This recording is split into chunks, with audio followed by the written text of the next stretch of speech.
고물의 수필집을 들어주신 여러분들 감사합니다.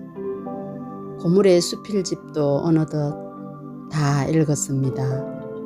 내년부터는 소설집 어미를 읽겠습니다. 거울. 거울은 세월이다.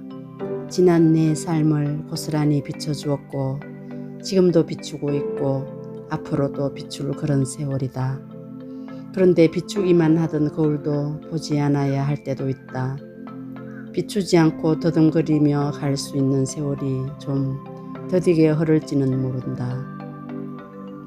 미로 속의 거울은 비추지 않는 길을 찾아가야 한다. 어렵지만 끝까지 빠져나오다 보면 더 뿌듯하게 느껴질 것이다. 반전의 삶도 이런 맛이 아니겠는가. 큰 거울에 자신을 비춰본다. 똑같이 생긴 사람이 충고를 한다. 힘들 때는 돌아가라는 말도 있듯이 세월의 여유로움을 경험할 수 있는 좋은 기회라고. 꼭 비추는 세월만이 능사가 아니라고. 여행길에 거울 궁전을 들어가게 되었다.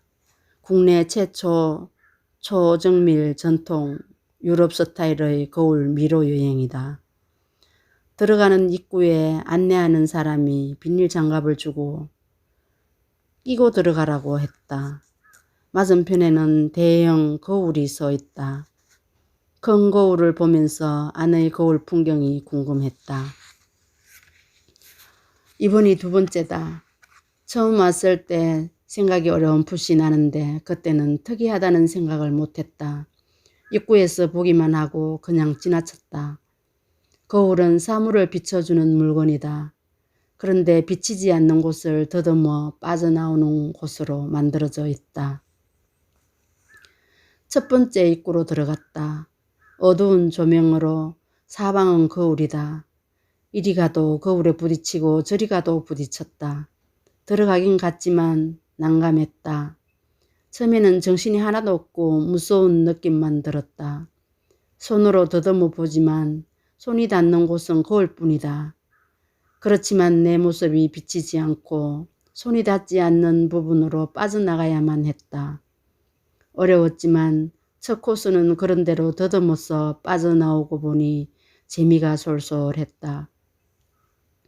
비닐 장갑을 주는 이유도 알아차렸다. 맨손으로 거울을 더듬으면 많은 사람들의 손 지문에 거울이 제 역할을 할 수 없는 지경에 이르기 때문일 것이다. 처음 비닐 장갑을 낄 때 궁금했던 부분이 거울 궁전으로 들어서면서 해소되었다. 두 번째 코스는 처음보다 좀 더 복잡했다. 입구에 들어가면서부터 조명이 반짝거리고 눈을 더 혼란하게 만들어 놓았다. 온 사방이 거울이다. 숨소리조차 낼 수 없는 답답한 곳에 갇혀 있다는 느낌이었다. 아무리 손을 더듬어 걸어 들어가 보지만 그 자리가 그 자리였다. 나 자신이 비치지 않는 쪽으로 잘 찾아 나와야 하는데 찾을 수가 없었다. 좁은 공간이 거울에 비치는 자신만 보였다. 억지로 빠져나온 곳이 들어간 곳으로 도로 나오게 되었다. 그렇지만 포기할 수 없었다. 다시 시도해 보았다. 여기까지 왔는데 꼭 출구로 나오리라 마음을 먹고 들어갔다. 첫 코스보다는 훨씬 어렵게 만들어져 있었다. 그래도 마음을 가다듬고 손이 거울에 부딪히지 않는 쪽으로 공략했다. 살금살금 천천히 들어가서 자신이 비치지 않는 곳으로 침착하게 찾아 나오다 보니 입구가 보였다. 해냈다는 기분으로 하늘을 쳐다보는데 문득 생각나는 사람이 내리를 스쳤다. 오래전부터 알고 지냈지만 마주치면 반갑게 인사할 정도였다. 그렇게 친하게 지낸 사이는 아니었다. 그런데 그녀가 먼저 전화를 해서 찾아온다고 했다. 범상치 않는 예감이 들었지만 그녀를 기다렸다. 시간이 조금 흐른 뒤에 그녀가 나타났다. 서로 안부 인사를 나누고 커피를 앞에 두고 마주 앉았다. 평소에는 마음을 잘 열지 않고 조용조용한 그녀다. 마주친 그녀의 눈빛에서 그녀의 마음이 거울처럼 보였다. 내 마음이 들킴과 동시에 그녀가 입을 열었다. 시어머님을 모시고 살면서 받은 하소연부터 남편과의 관계를 떡방앗간 떡국 나오듯이 줄줄 토해내었다. 숨소리조차 마음대로 쉴 수 없는 어둠 속에 얽히고 설킨 감정을 스스럼없이 퍼부어댔다. 결혼해서 지금까지 시어머님을 모시고 살면서 그녀의 마음을 힘들게 하는 부분, 직장 다니는 며느리에게 집안일 못한다고 퍼부어대는 시어머님 때문에 하루도 살 수가 없다고 한다. 남편과 사이좋게 지내는 것을 보지 못하는 시어머님. 요즘도 이렇게 사는 사람이 있을까 싶을 정도였다. 그녀는 눈시울을 적시며 열번을 토했다. 법원에도 몇 번 갔다 와신다. 이혼하려고요. 우울증이 와서 정신병원까지 갔다 와신다. 그녀는 시어머님 궁전에 갇혀 있었다.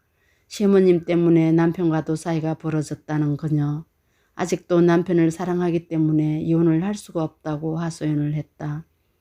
한 집에 살면서 안 부딪힐 수는 없지만 부딪히면 부딪힐수록 힘이 드는 사람은 그녀였다.